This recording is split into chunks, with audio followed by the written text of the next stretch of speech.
bien, moi, je vais vous dire, Carlonel, moi, je suis toujours optimiste.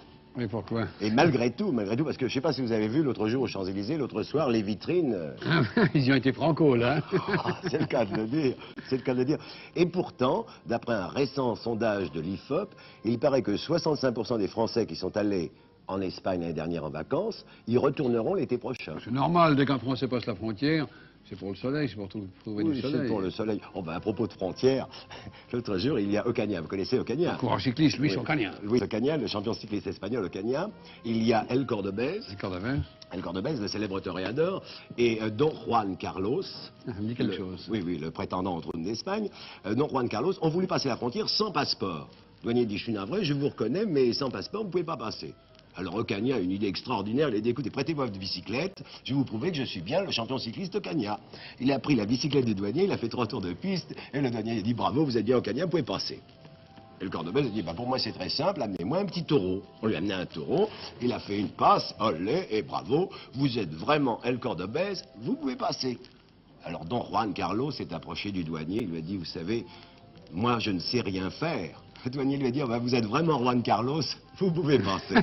Mais ça, ils ont des réflexes, les Espagnols. Ah oui. Ils ont beaucoup de réflexes, les Espagnols. Tenez, l'autre jour, à Barcelone, il y avait un hôtel en feu. Une femme pendue au 3e étage, qui criait au secours. Il y a un torero qui passe dessous avec sa cape. Il lui dit, sautez. La femme lui répond, non, j'ai peur. Sautez, non, j'ai peur. Sautez. Il y a la femme qui saute. Il y a le torero qui fait, olé. Et il enlève la cape. Ah, bravo.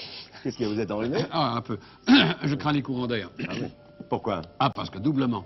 Premièrement parce que ça m'enrhume, mais deuxièmement parce qu'il est arrivé à une aventure à un monsieur que je connais. Ce monsieur est parti aux États-Unis et a dit à son ami, écoute, sois gentil, je pars 1 an aux États-Unis, surveille mon chat et ma femme. Et ma mère, pardon. Ah bon. Et ma mère.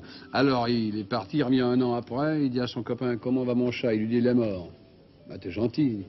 Tu me jettes ça en pleine figure, t'aurais pu mettre un peu de délicatesse, un peu de souplesse, t'aurais pu me dire, je sais pas moi, j'ai laissé la porte ouverte, le chat est sorti, est monté dans les escaliers, a sauté sur le toit, est tombé, il est mort.